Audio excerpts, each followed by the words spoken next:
Yo, what's going on, my people? It's your big homie Crooks the Great, aka CTG, and I'm back at you guys with another banger of an Undisputed video. And man, oh man, do I have a good one for you guys here today, because we are going to be listening to the lead developer from Steel City talk about online gameplay on Undisputed, as well as getting a question about when the next patch is actually going to be dropped. Now, this video right here was posted up on the Undisputed page, and it's a full 20-minute interview between Sean Porter and the lead developer from Steel City. But we're just going to be listening to a little piece of it that talks about online gameplay, because we all in the community, a large portion of us, I would say, in the community play online, and I know that we've all been dying to hear some damn information dropped about the patch and really get some questions from a developer about, the current status of the game. So let's go ahead and listen to it, and then I will break down exactly what my thoughts are on it. Everybody's marquee. I hope I make the cut. The online play, I think, is probably the most crucial component to where everybody's either let down or, excited about this game. Let's talk about the online play. Yeah, so look, the online play for Undisputed, it has been pretty much our number one priority for some time now, even during early access. And it's been a real challenge for us in making sure that we're improving it. And yeah, look, we're still looking at how we can improve our online play. But again, I guess going back to what I said about how we've done the ropes, like even with the game, generally when you're making a multiplayer game or even a combat game with two players, you kind of design and you implement everything to make online work very, very seamlessly and very kind of effectively. But for us, we kind of made things hard for ourselves by making the offline play so intricate, and the number of moves that are available, the kind of punches that we throw, the physics system that we've got. We did all that, and then it's made, it has made the online play more difficult for us to kind of perfect. So that is still an ongoing process for us. Still a very important topic that we know we're making progress towards fixing. I heard people be getting robbed in the game. I mean, listen, we said we're going to make a realistic boxing game, right? So there it is. All right, before they get into the next piece, let's just touch on what he just said. So he is finally, and this is something that hasn't happened before, and this is something that I don't want people to take for granted about what he just said right here. You don't hear this a lot from a developer saying that they made things harder for themselves by, basically making offline gameplay look so great that they couldn't replicate the offline gameplay to the online gameplay. Now, what this means is, I hear, and this kind of ties back into a point from a lot of the people in Undisputed. Everybody, including myself, has complained, hey, you know what? The game doesn't look like it did in the trailers. It looks like it took a step down when it got released on console, and so on and so forth. And this is the reason why, because they filmed all of that stuff offline. Those punches, the mechanics, how smooth they look, they all came from offline gameplay. So what happened was, it caused the community to set expectation and set the bar for online gameplay to be the same as everything that we've seen in the previews, and that just wasn't going to happen. And he's acknowledging that they kind of made everything for online gameplay a little bit harder by making offline gameplay look and feel so great. So now where they're having trouble is trying to replicate what offline gameplay looks and feels like into online gameplay. And there's many different factors that go into this.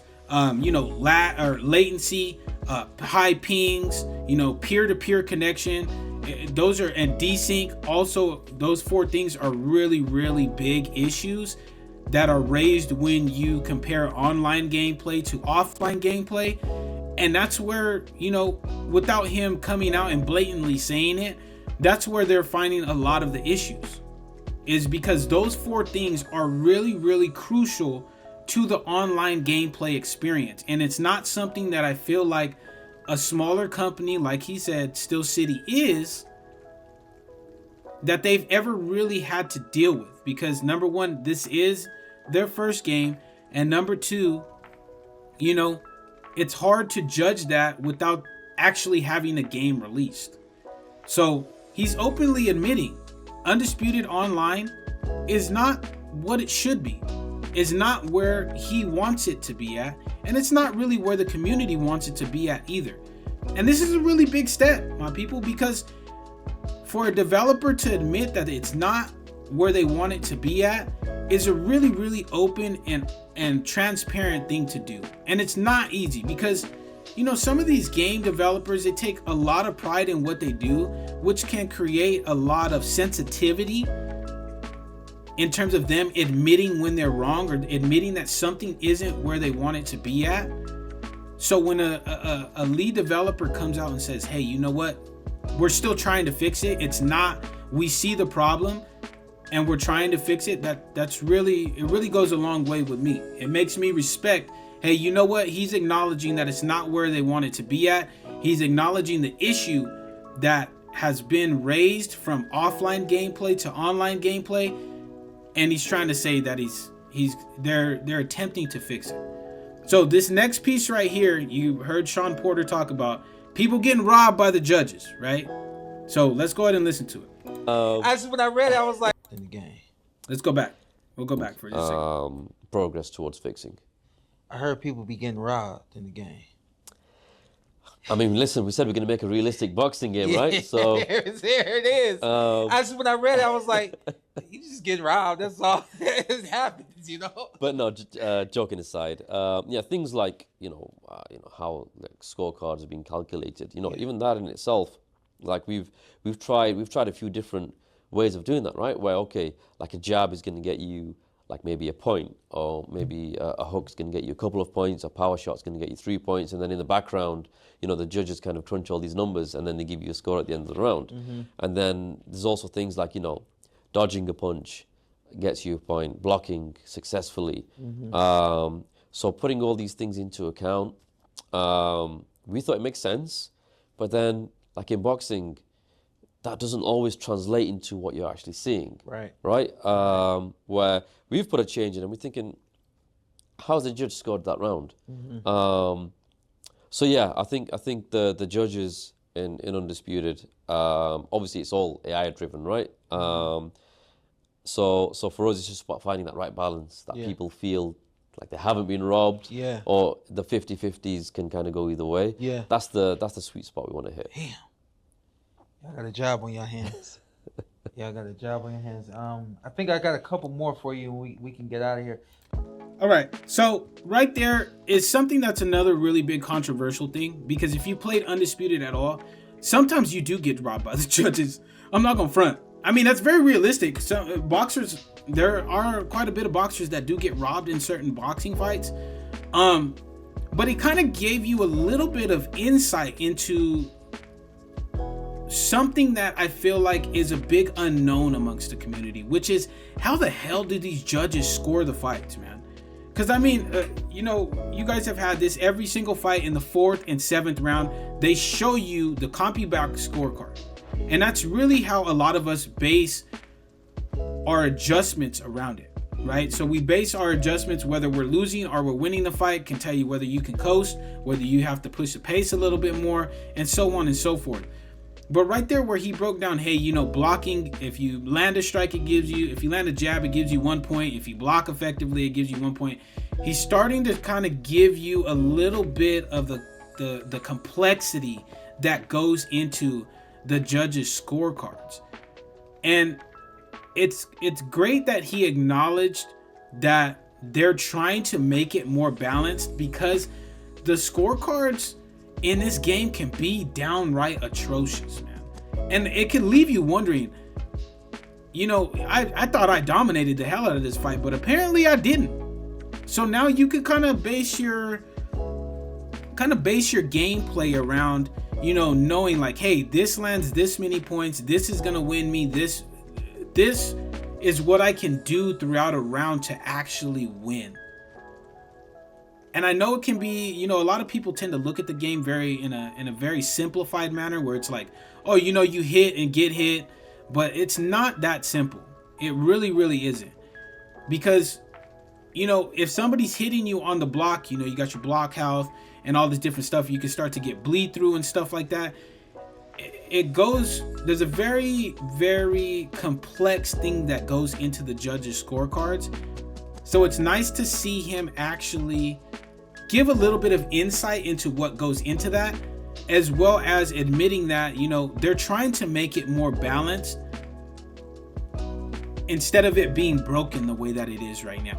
Because right now the judges' scorecards, the 8th round not being scored is absolutely ridiculous. It is, man. And it's frustrating as hell. As a player, as an avid player of Undisputed, it is frustrating as hell to know, hey, you know what? I fell short one round that I got like 2 knockdowns in because they didn't judge the 8th round. Or, hey, you know what? I felt like I dominated this fight, but because of unforeseen circumstances, things that I don't know, I lost this fight. And it kind of can leave you a little bit baffled. So I'm glad that he's at least admitting, hey, you know what? We're trying to make it more balanced. You know, it was kind of funny that he tried to say that, you know, it's realistic to real boxing fights, because in all honesty, it is. There are some scorecards that we kind of scratch our head and be like, what the hell? But, you know, for him to come out and openly admit that they're trying to adjust it and really tweak it to where it's more balanced goes a long way. It really does. Now, I want to see actions actually put behind these words, because the words sound great, but I want to see the actions back up what the hell the words are saying. I want to see an improvement in the game. I do. Now, he didn't touch on when the patch actually was going to come out. But a little bit earlier in the interview, I'd have to go back and find it. Unfortunately, I didn't bookmark it like I did this right here. He talked about the fact that the patch, they're still kind of fine tweaking it. He's basically put in, you know, like a request to make sure everything is going well enough with the patch, so that way they can launch it in the near future. He says in this interview that they're not far away. The patch is not far away at all. So what I said in my last video around, like, you know, it being a week and a half, maybe a couple weeks before we get a patch, is a really accurate time frame on when to expect the next patch for Undisputed to be. But if you guys want to watch this interview in its entirety, I'm going to leave a link to the description of this video to this full interview on Undisputed's page. I highly suggest you guys go and watch it, because I mean, it's really interesting to listen to. It is, because he goes a little bit into the mindset of Steel City and how far they've really come, how they look at the game, how they think about the community, and different stuff like that. So I'd highly recommend you guys go check it out. Leave a comment in the comment section of that video of your guys' opinions of the game and the information that you guys have heard in that interview. Yeah, but that's it from me, my people. If you guys enjoyed the video and you guys are new to the channel, make sure to slap that subscribe button as well as slap that like button. It would be much appreciated, so that way we get more and more people onto the channel, and they get to enjoy the great content that I do pump out for you guys all the time. But until next time, my people, take it easy, be safe, enjoy the rest of your guys' day, afternoon, evening, depending on where you guys are watching this from, and I will see you guys in the next video.